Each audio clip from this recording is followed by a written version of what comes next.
une nouvelle vidéo et il s'agit encore une fois d'une pile à lire puisqu'il va y avoir le Cozy Books Challenge organisé par Louise de Rêve ta vie en lecteur. Il aura lieu du 1er au 31 mars 2025 avec 4 petits badges différents à obtenir. Et pour ma part, je cherche à obtenir le badge Dragon avec 16 points. Ce qui va faire un petit peu beaucoup puisqu'il y a 16 catégories et quelques petits points bonus à gagner éventuellement. On commence tout de suite avec le premier menu qui est celui consacré à un Disney que Louise aime beaucoup, Zootopie. Et là, on a comme première sous-catégorie Try Everything avec en mot-clé amitié, famille, diversité, représentation. Et j'ai mis un livre qui rentre pour tous ces mots-clés. Le clan Bennett, le tome 3 de TG Klune. Voilà. Ici, on est avec des métamorphes floues. On va suivre en fait le tome 1 parce qu'il y a 4 tomes et chaque tome est une romance MM, donc entre hommes, différentes. Dans le premier tome, c'est ce qui va poser la base de toute l'histoire, on va suivre en fait Ox, qui est un jeune homme qui est un petit peu simple dans la vie, un peu simple d'esprit. Il est très... cherche pas les problèmes ni quoi que ce soit. Et quand il est adolescent, il va y avoir une famille qui vient s'établir juste à côté de chez lui, dans la maison au bout de la rue, maison qui a toujours été abandonnée. Et cette famille, c'est le clan Bennett. Dès le premier jour, un petit garçon, Joey, va venir sauter sur Ox et ils vont sympathiser. Alors Ox est alors adolescent, Joe a 9-10 ans, mais la romance entre eux viendra plus tard, lorsque Joe sera presque un adulte. En attendant, très vite, le temps va passer et assez vite, Ox va se rendre compte de certaines choses. Par exemple, il n'a pas le droit d'aller voir la famille Bennett le jour de la pleine lune. Il entend beaucoup de loups, surtout le jour de la pleine lune, dans la forêt, derrière chez lui, derrière chez Joe. Et un jour, il va finir par découvrir qu'ils sont des métamorphes, loups-garous, et que la magie aussi existe. Il y a des sorciers. Son patron est aussi un sorcier. Il est normalement le sorcier du clan Bennett, même s'il ne l'est plus depuis plusieurs années. Et il va y avoir une intrigue de base qui va être posée dans le tome 1 et qui se continue dans le tome 2 et qu'on sait qu'on va continuer dans le tome 3. Ce tome 3, la romance sera dédiée à Robbie Fontaine et à qui déjà? Je crois que c'est avec Kelly. Je ne veux pas me tromper. Les romances sont avec chaque loup du clan Bennett. On a Joe pour le tome 1, Mark pour le tome 2, je pense que c'est Kelly pour celui-là. Et le dernier, c'est pour l'aîné des frères, dont je ne sais plus comment il s'appelle, j'ai un petit blanc. Il y a énormément de personnages, c'est ça qu'il faut vous dire dans ce roman. Donc voilà, moi j'ai hâte de continuer et il y a de tout. Il y a de la diversité, il y a de la représentation, il y a de l'amitié et de la famille parce que Joe trouve une famille de cœur et Robbie qui est apparu dans le tome 1, vers la fin du tome 1, c'est aussi imbriqué dans la famille Blake Bennett, donc lui aussi a trouvé une famille de cœur, donc ça rentre très bien. Le clan Bennett, le tome 3 de TG Klune dans les magnifiques éditions de chez Bookmark pour Try Everything. En seconde sous-catégorie, on a Ça s'appelle une arnaque trésor. Avec en mot-clé enquête, thriller, mensonge, manipulation. J'ai cherché un moment. Les thrillers, c'est pas du tout mon truc. Les enquêtes, ça dépend comment c'est fait. Mais je pense que mensonge et manipulation, quand j'ai regardé sur Booknote, il y avait justement le mot-clé manipulation. Double jeu, le tome 1 donc d'une duologie. Le premier tome s'appelle Double jeu, l'autre s'appelle Abject, de Morgan Rugraff aux éditions Black Ink. Et là, on va suivre des frères jumeaux qui sont Hugo et Enzo Montalbano. Et leur jeu favori, c'est de se faire passer pour une seule et même personne auprès des femmes, Matt. Matt drague, Matt baise. Ils adorent ce jeu et un jour, en fait, il détruit le petit cœur aussi, bien sûr. Une vie de débauche et de vice qui aurait pu durer longtemps. Jusqu'à la jolie Lux, une serveuse qui va renverser ses verres, oui. C'est une serveuse qui va renverser ses verres sur Hugo. Donc le jeu recommence, nouvelle proie, nouveau jeu, Matt est de retour. Sauf que bien sûr, rien ne va se passer comme prévu entre manipulation et sentiment. On a le mot-clé manipulation. Naissant, les jumeaux diaboliques pourraient être pris à leur propre piège et leur lien se détruire. Alors je pense, je ne sais pas si c'est de la dark romance. Mais il me semble vraiment que Morgane Le Graff, de toute façon, ne fait pas des choses très tendres. Hein. C'était déjà le cas avec Lune Ardente.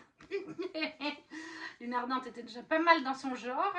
Et tous les résumés de ses bouquins me semblent un petit peu quand même avoir des côtés sombres. Donc je pense que c'est de la dark romance. Elle est peut-être assez soft, mais du coup, manipulation et mensonge, on est complètement dedans. Donc ça s'appelle Une arnaque, double jeu de Morgane Le Graff, le tome 1, chez Black Ink Édition. Après, la troisième sous-catégorie, comment appelle-t-on une chamelle à 3 bosses? Et là, les mots-clés, c'était créature sauvage, monstre, métamorphose. J'ai mis un petit moment à trouver quelque chose et je me suis dit, allez, on trichote un petit peu. Le royaume des corbeaux, la maison au cœur exalté, le tome 2 d'Olivia Wildenstein, oui c'est exact, chez Corrigan, l'édition reliée. J'ai lu le tome 1 il y a un an, un peu plus maintenant, en SC sur le Discord de Kimi, collection. Dans les royaumes de corbeaux, on est dans un univers de fantasy inventé, où on suit en fait Fallon, qui est amoureux du prince Luce depuis qu'elle est toute petite. En tout cas depuis qu'elle est très jeune. C'est une jeune fille dans un royaume où il y a plein de faées, mais elle, ouais c'est des faées il me semble. Mais oui c'est ça, des faées. Mais elle c'est une humaine ou une semi-faée, on ne sait pas bien. En tout cas c'est pas une faée. Je crois que c'est une semi-faée de mémoire. Bref, elle n'a pas de pouvoir, elle est pointée du doigt par la société. Elle est isolée, elle n'a que 2 amis, les gens se moquent un petit peu d'elle, sauf le prince Luce, c'est un des seuls qui l'adore. Quand ils se revoient à chaque fois, ils font des bêtises ensemble, ils s'apprécient. C'est pour ça qu'elle a développé des sentiments pour lui. Et dans le premier tome, elle va faire la rencontre, je ne sais plus si c'est un oracle ou quelque chose comme ça, mais on va lui faire une prédiction, comme quoi elle deviendra la prochaine reine. Enfin, elle croit du coup que c'est lié à Luce, son grand amour. Mais elle va pour ça devoir partir en quête et retrouver et assembler des corbeaux. Des corbeaux qui ne sont pas juste des figurines de corbeaux, c'est en fait vivant. Je n'irai pas plus loin parce qu'après ça va vous spoiler, déjà là c'est limite. Mais c'est pour faire comprendre pourquoi j'ai mis ça pour créatures sauvages, monstres et métamorphoses. Parce que ces corbeaux, comme je vous dis, vont se transformer petit à petit en un vrai corbeau quand on les met ensemble. Donc métamorphose, oui, parce qu'on a ce corbeau. Et créatures sauvages, pour la même raison, pour moi le corbeau est un animal sauvage. Et des monstres, il y a des anguilles, des espèces de serpents aussi dans l'eau. Pour moi c'est des monstres. Oui, je n'aime pas les serpents. Donc je pense quand même que ça peut jouer. C'est peut-être un petit peu triché, mais je veux avancer cette saga. J'ai les 3 premiers tomes en relié. Donc je me suis dit pourquoi pas mettre celui-là. Donc pour la sous-catégorie, comment appelle-t-on une chamelle à 3 bosses? Pour tous les mots-clés, métamorphose, monstre et créatures sauvages. Le royaume des corbeaux, le tome 2 d'Olivia Wildenstein aux éditions Corrigan. Dernière sous-catégorie déjà de ce premier menu, c'est Patoune glacée. Je crois que c'est les glaces dans Zootopie. Avec un mot-clé Nature Rating, aventure, voyage, découvrir. À nouveau une catégorie Nature Rating, moi j'ai pas grand chose en fait, donc c'est un peu galère à trouver. J'ai souligné le mot-clé aventure, peut-être que voyage et découvrir pourra jouer. J'ai mis Hair, le tome 1 de Sabaa Tahir, l'édition Fer et Loot, donc c'est en anglais. C'est une duologie, ça n'existe pas encore en français. Dans ce roman, on nous dit un orphelin, un paria, un prince et un tueur qui mettra un empire à genoux. Ayant grandi dans les bidonvilles de Kegari, Hayes a connu sa part de souffrance. Une vieille tragédie attise son besoin de vengeance, mais c'est l'amour de son peuple qui le propulse jusqu'à ce qu'une erreur impétueuse la conduise dans une prison incontournable où les braises de sa colère s'enflamment.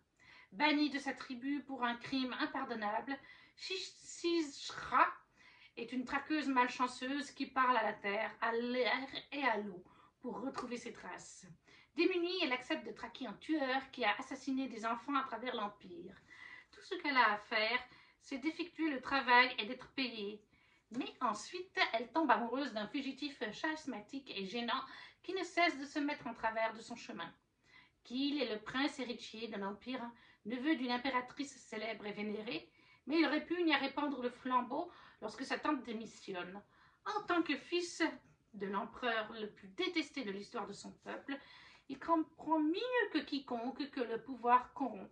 Lorsqu'un nouvel ennemi vicieux menace la survie de l'Empire, qu'il doit se demander s'il peut s'élever au-dessus de sa lignée tragique et être l'héritier dont son peuple a besoin. Je pense, même si ce n'est pas précisé, que le côté aventure, on doit l'avoir.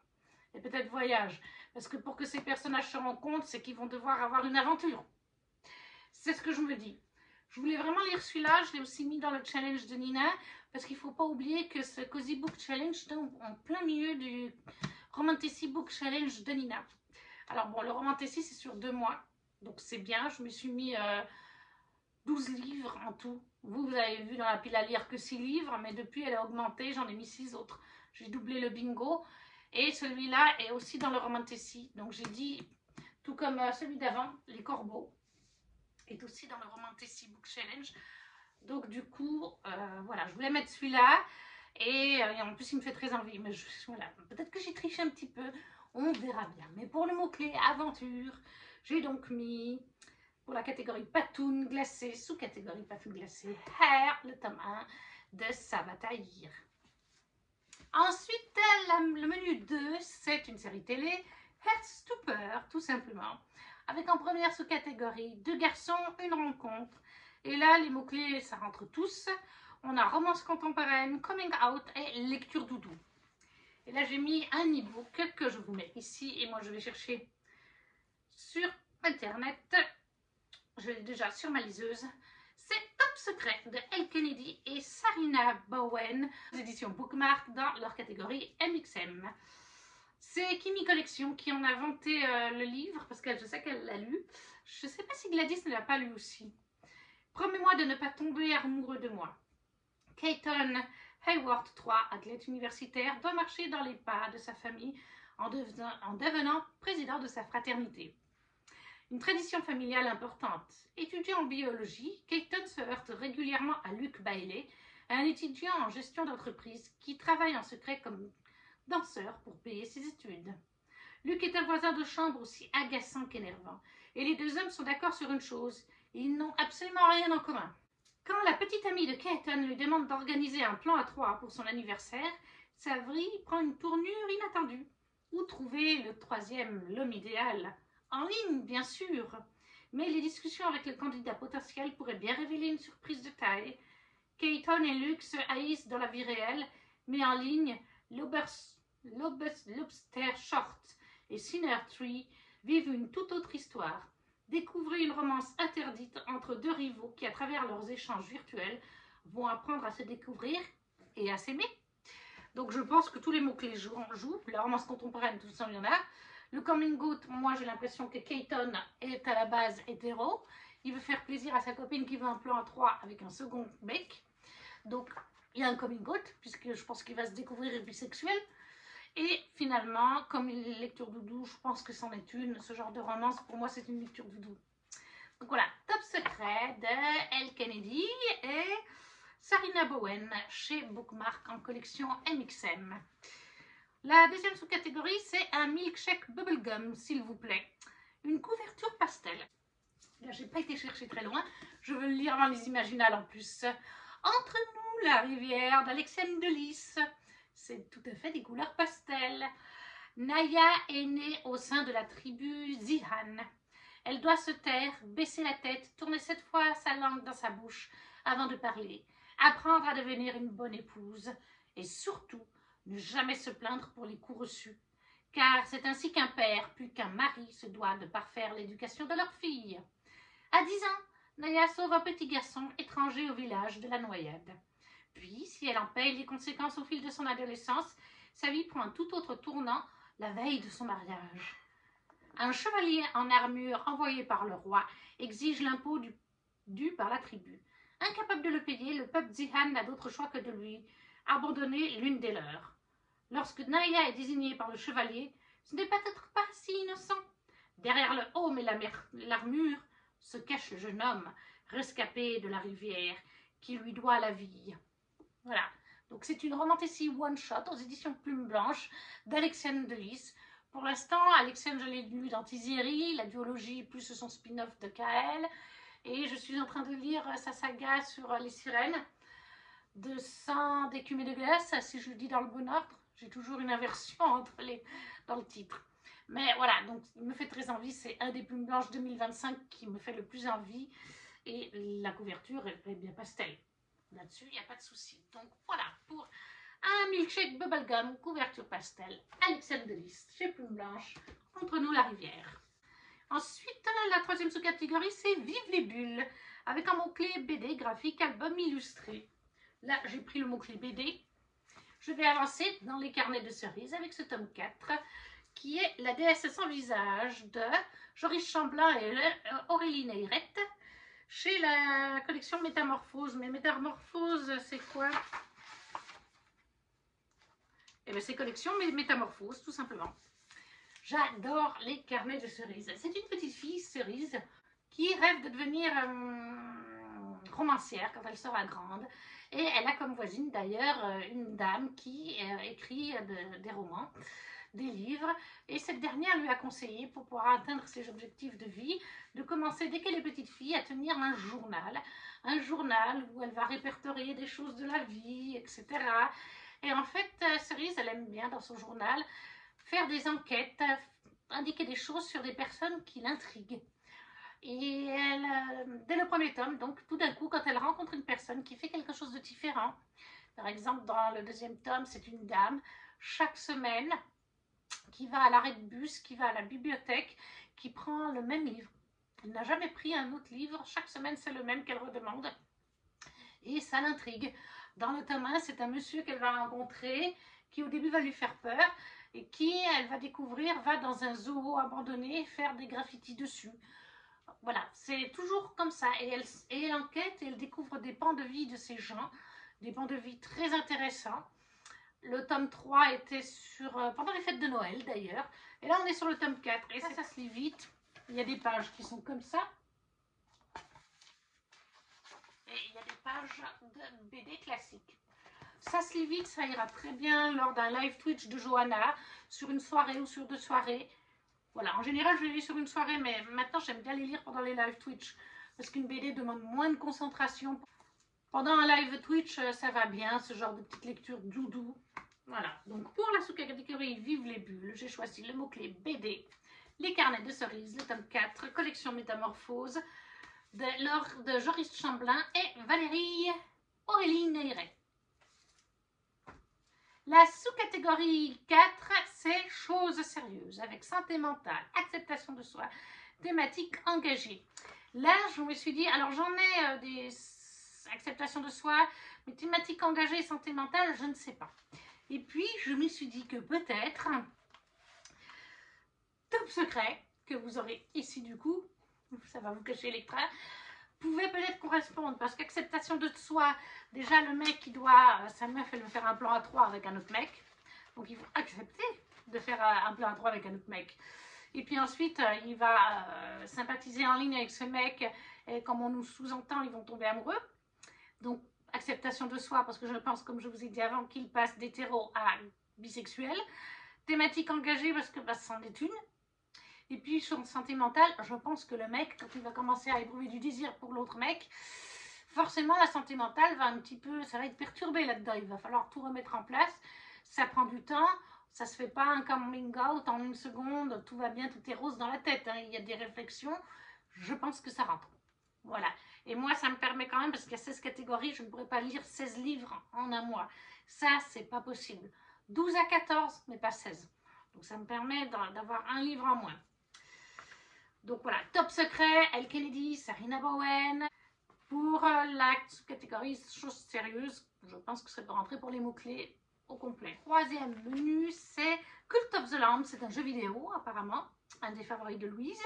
Première sous-catégorie, communauté de fidèles avec une lecture commune. Ça, Louise n'a pas encore décidé, elle va nous faire voter sur le Discord et je crois sur son Instagram. Donc je surveille à voir si ça va être un livre que j'ai déjà mis là. Ça m'étonnerait. Et sinon, eh ben, on verra, voilà, on verra pour la faire ou non, selon ce qui sera choisi. La deuxième sous-catégorie de ce menu, c'est rituel obscur, avec sorcière, malédiction, prophétie, mort. Et moi, j'ai mis ça pour le côté sorcière. Blood Witch, le tome 2 de Léna Gemoyer aux éditions Plume Blanche. On suit en fait Erika, qui est une jeune femme qui travaille comme tout le monde dans un bar. Et puis un soir, un jeune homme va surgir. J'ai oublié son prénom déjà.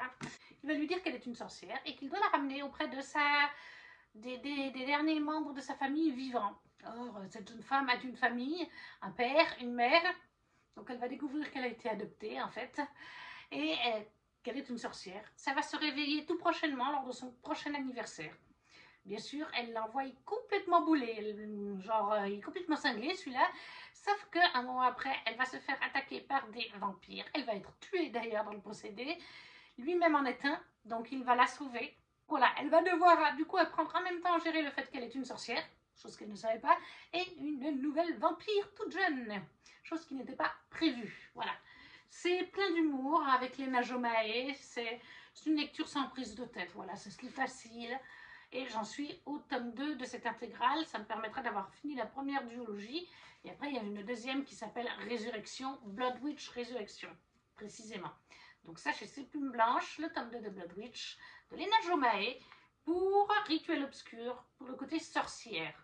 Peut-être que prophétie, mort, oui, même mort, oui, ça rentre très bien. Oui, en fait, oui, même mort, ça rentre très bien. Et peut-être que prophétie, dans le tome 2, rentrera aussi, on ne sait pas. Donc voilà. Ensuite, nous avons en troisième sous-catégorie les adeptes du culte, post-apocalyptique, survie, groupe ou village isolé. J'ai cherché pendant un moment, c'est pas du tout le genre de catégorie pour moi, ça. Et j'ai finalement mis un livre que j'ai mis aussi dans le challenge de Nina. J'ai mis Gouffre, le tome 2 de la trilogie des glaces de Stacy McEwan en e-book chez Olympe. Là, on suit en fait une jeune femme Down syndrome qui vit avec des gens dans un village isolé sur une montagne. Mais c'est sur un plateau dans la montagne. Ils ne peuvent ni monter plus haut dans la montagne ni en descendre. Ce n'est pas possible. Ils vivent là, ils cultivent la terre là, ce qu'ils peuvent cultiver. Il y a des arbres, voilà, ça ils peuvent l'utiliser. Ils ne peuvent pas descendre ni monter. Ils sont prisonniers en fait du peuple des glaces, hein, je crois que c'est ça. Oui, les glaciens, voilà. C'est des créatures avec des ailes, pas très sympas. Une fois par année ou quelque chose comme ça, ils viennent chercher plusieurs habitants qui disparaissent pour ne jamais revenir. On se doute qu'ils sont bouffés ou quelque chose comme ça. Et donc, eux, ils ne peuvent ni monter ni descendre. Si tu essaies de descendre, tu te tues parce qu'en fait, c'est des crevasses, des choses comme ça. Et c'est les glaciens qui les nourrissent en leur apportant, genre de temps en temps, des grosses caisses avec de la nourriture, des ustensiles ou des choses comme ça pour survivre dans leur petit chalet en bois dans cette montagne.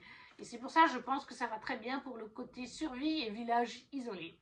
Même si là, on est sur le tome 2, Domsin a été capturée par les glaciens et il lui est arrivé plein de choses.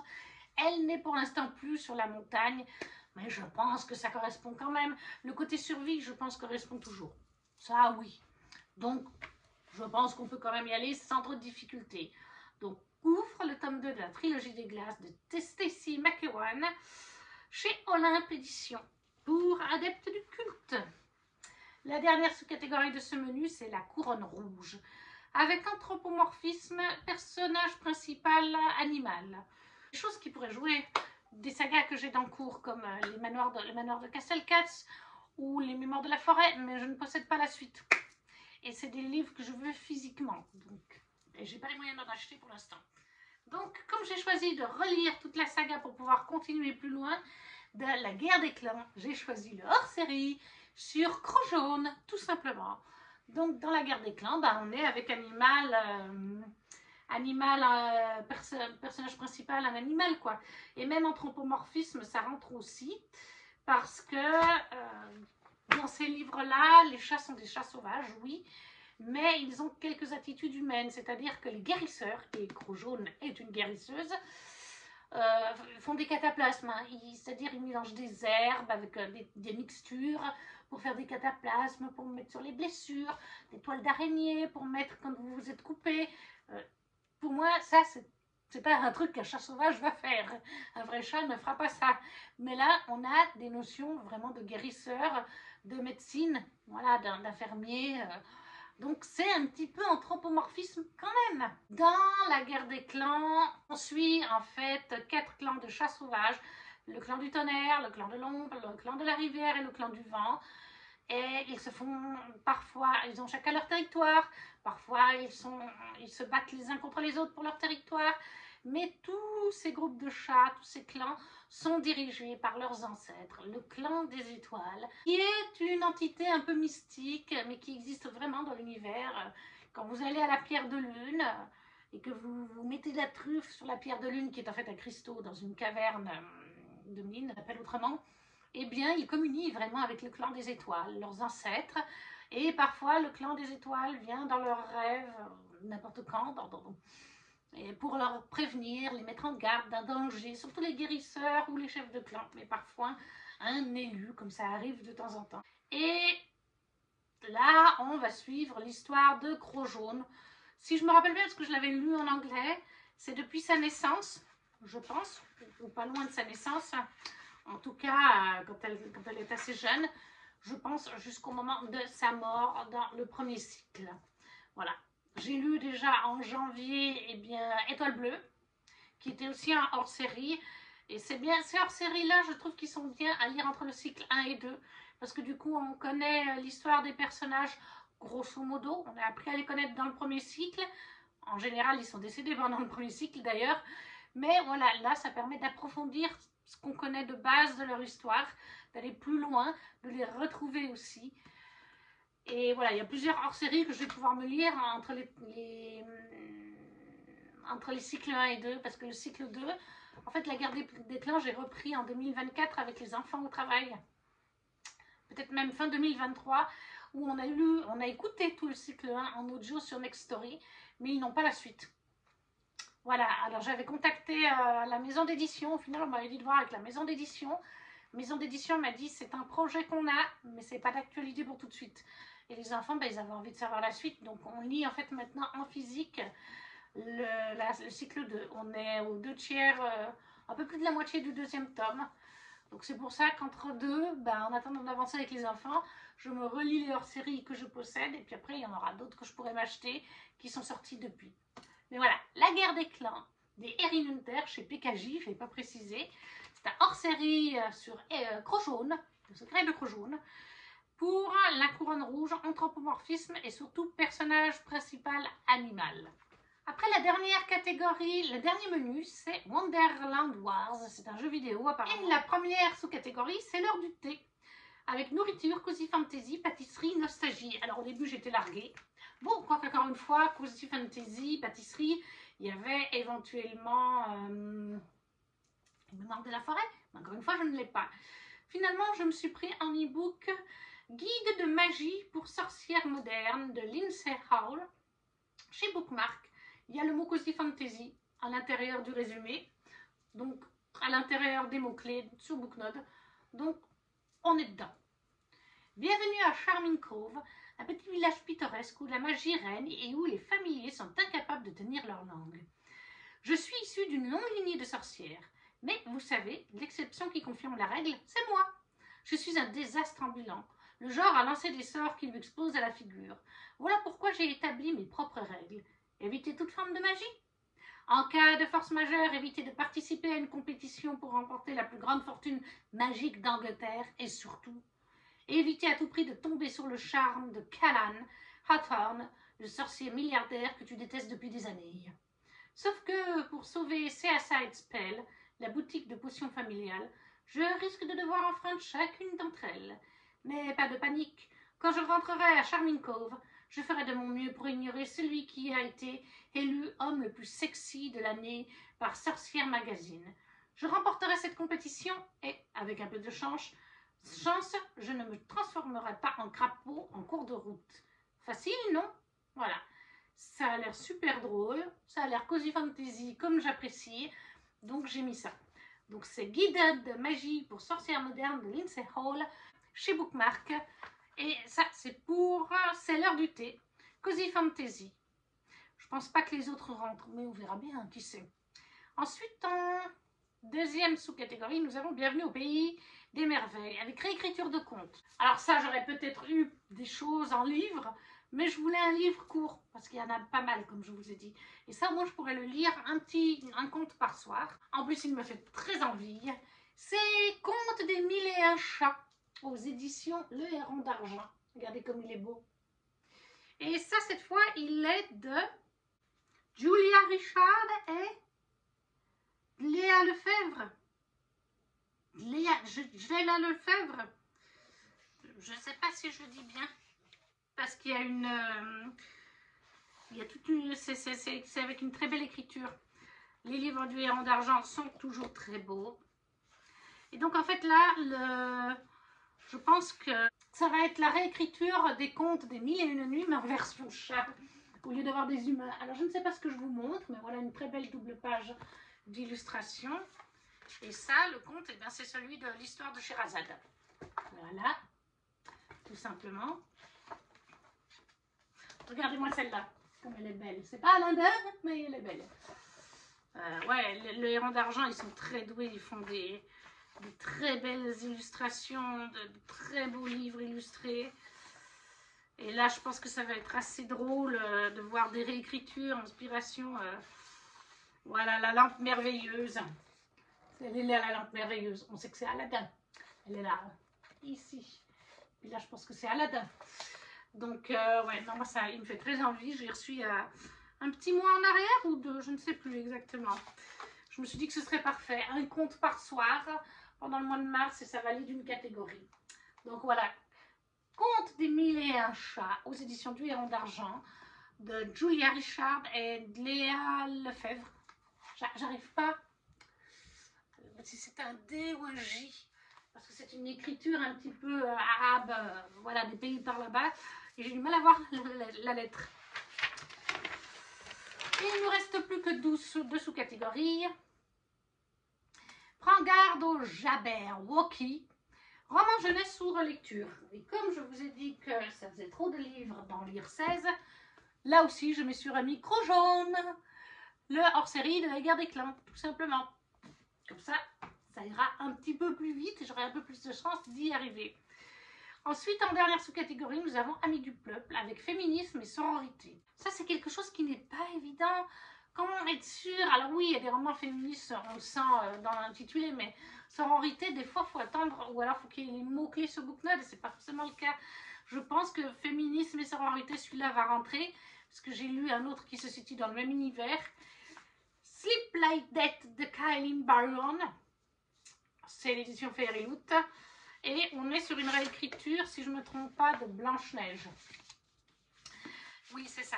Et rien qu'une phrase, il n'y en a rien qu'une. On nous dit Cinderella is dead, but Snow White fights on. Cendrillon est morte, mais Blanche-Neige lutte toujours. Ouais, se combat toujours, et toujours dans le combat. Et si je ne m'abuse pas, on est vraiment dans le même royaume, ou en tout cas dans le même univers, que Cendrillon est morte, qui est paru chez Sabran ou de Saxus? Non, de Saxus. Pour Cendrillon est morte, c'est de Saxus. Et du coup, on est dans le même univers, c'est la même autrice. Hein, et c'était un livre LGBT. Je pense que celui-là l'est aussi de toute façon. L'héroïne est un personnage de couleur à nouveau. Voilà. Est-ce qu'on a... non, on n'a pas d'autres personnages. Est-ce que là, on a un personnage? Alors là, on voit un jeune homme, apparemment. Je ne sais pas si celui-là sera LGBT ou pas. Mais ça a été le cas de Cendrillon est morte. C'était le cas de sa biologie paru chez Sabran, qui était Ce cœur empoisonné. Donc, je pense que ça le sera aussi. Et du coup, je pense que c'est féminisme parce que ça l'était pour Cendrillon est morte. Et si ça se passe dans le même univers, je pense que ça le sera. Et qu'il y aura quand même un côté sororité. En tout cas, dans Cendrillon est morte, il y en avait un. On verra bien. Voilà. Moi, j'ai pas besoin d'en dire plus, hein, je pense. Et puis, c'est aussi une réécriture de contes. Donc, ça rentre aussi pour la catégorie d'avant. Les contes des mille et une nuits, là, avec les chats. Mais voilà, donc Sleep Like That de Kailin Barron, l'édition Fairyloot pour Amis du peuple. Et ensuite, on a la possibilité de faire 4 points de manière toute simple en regardant un épisode de Heartstopper ou en regardant Zootopie ou en faisant le jeu vidéo qu'elle nous a mis en intitulé, ou le jeu de société qu'elle nous a mis en intitulé pour l'autre catégorie.